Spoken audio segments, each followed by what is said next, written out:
जय हिंद दोस्तों, स्वागत है आप सभी का आपके अपने YouTube चैनल जैकपुर पे। तो क्लास 9 का 1 अक्टूबर को आप लोगों का अर्धवार्षिक परीक्षा होने जा रहा है। तो उसके लिए साइंस का हम लोग सेट 1 लेकर आए हैं और मोस्ट इंपॉर्टेंट सवालों को देखेंगे आज के इस वीडियो में। तो वीडियो काफ़ी इंपॉर्टेंट होगा, शुरू से लेकर अंत तक बने रहिए। और साथ ही साथ यदि आप हमारे चैनल पर पहली बार विजिट कर रहे हो तो सब्सक्राइब कर लीजिएगा, ताकि आने वाली हर एक वीडियो का नोटिफिकेशन आपके मोबाइल पर जाए और आपकी परीक्षा की तैयारी अच्छे से हो पाए। तो चलिए स्टार्ट करते हैं। सबसे पहला सवाल है आपका, इस विश्व के प्रत्येक वस्तु जिस सामग्री से बनी होती है उसे क्या कहते हैं। यानी कि जितना भी चीज़ आपको दिख रहा है, पेड़ पहाड़ पत्थर, जो कुछ भी आपको दिख रहा है, आपके सामने में कोई भी चीज़ अगर रखा है, आपके सामने में कॉपी किताब, आप मोबाइल से पढ़ाई कर रहे हो, आपके सामने जो मोबाइल है वो किस चीज़ का बना है, तो भाई वो पदार्थ का बना है। किसका बना है?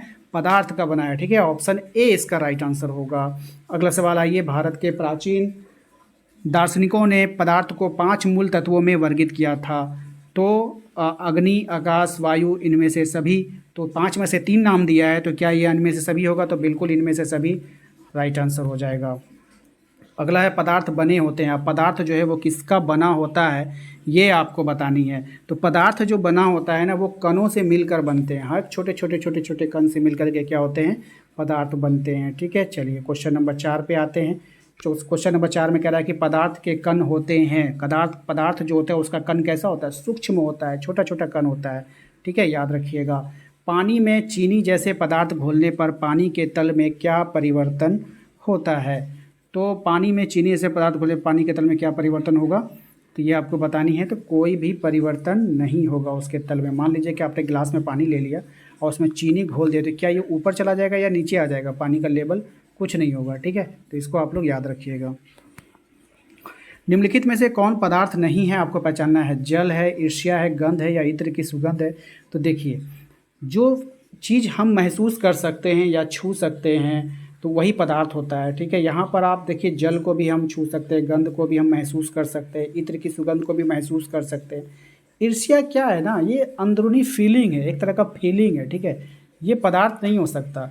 ठीक है, बात समझ में आए कि ना? हम किसी से बहुत ज़्यादा नफरत कर सकते हैं, बहुत कम नफरत करें। मेरे दिल में तुम्हारे लिए बहुत नफरत है, तुमको कोई फ़र्क पड़ने वाला है? कोई फ़र्क नहीं पड़ेगा। तो ये पदार्थ नहीं होगा। ठीक है, ईर्ष्या पदार्थ नहीं है।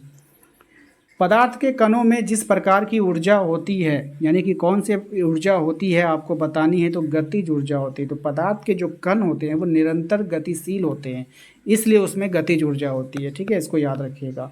ताप बढ़ने पर पदार्थ के कणों की गति में क्या परिवर्तन होगा? ये सवाल बार बार एग्जाम में आता है। तो गति तेज हो जाएगी। ठीक है, याद रखिएगा। अगले सवाल पे आइए, पदार्थ के कणों का स्वतः मिलना क्या कहलाता है? तो पदार्थ के कणों का स्वतः मिलना विसरण कहलाएगा। इसको याद रखिएगा, अच्छा सवाल है।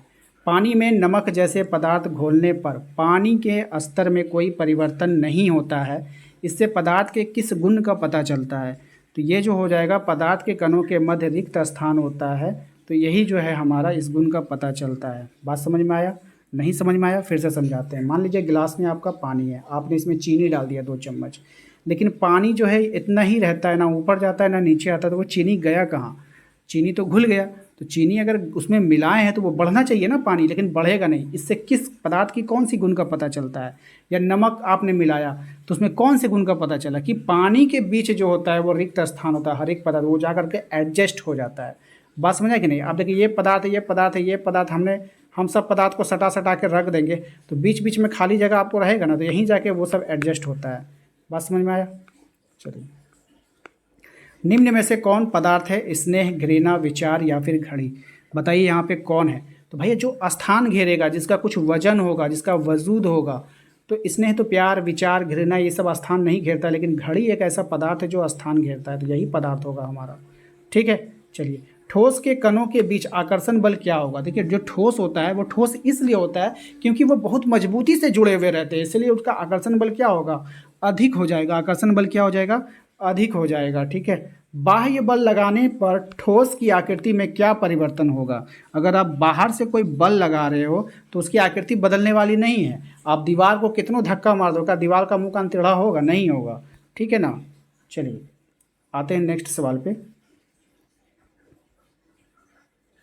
द्रवों का, ठीक है, द्रवों का अब क्या होता है भाई? चलो इसको देख लेते हैं। सारा ऑप्शन को ध्यान से देखना होगा, लेकिन हम राइट आंसर आपको बताते हैं। द्रवों का आकार जो होता है वो अनिश्चित होता है। जैसे द्रव का मतलब क्या हो गया? लिक्विड, जो चीज़ बह जाता है। अब जैसे पानी है तो पानी का कोई आकार नहीं होगा, आयतन निश्चित होता है, लेकिन उसका आयतन जो होगा वो निश्चित होगा, आकार निश्चित नहीं होगा। ऑप्शन बी इसका राइट आंसर होगा। ठीक है।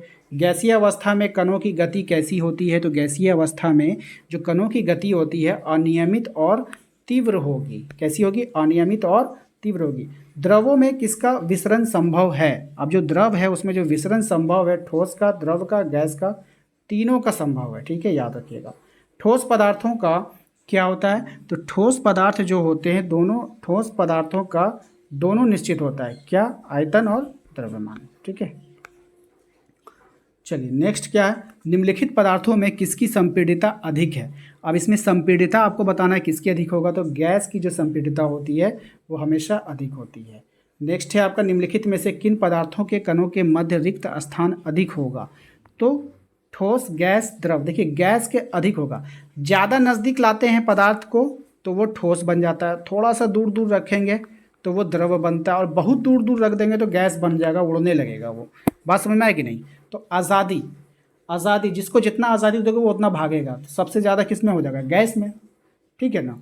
चलिए अगले सवाल पे आते हैं। वाहनों में ईंधन के रूप में किस गैस का उपयोग होता है? तो ये जो वाहन है इसके ईंधन के रूप में जो गैस का उपयोग होता है वो CNG का प्रयोग होता है, कंप्रेस्ड नेचुरल गैस। कभी कभी होता है कि इसका आप बताएगा, बोलेगा इसका फुल फॉर्म बता दीजिए, तो कंप्रेस्ड नेचुरल गैस, इसको याद रखिएगा, CNG। गैसों के कणों के बीच आकर्षण बल द्रव के कणों की अपेक्षा क्या होगा? तो गैसों के में कम होता है, द्रव में ज़्यादा होगा। देखिए सबसे कम गैस में, गैस से ज़्यादा द्रव में, और द्रव से ज़्यादा ठोस में। तो बोला है द्रवों की अपेक्षा क्या होगा? कम होगा, है ना।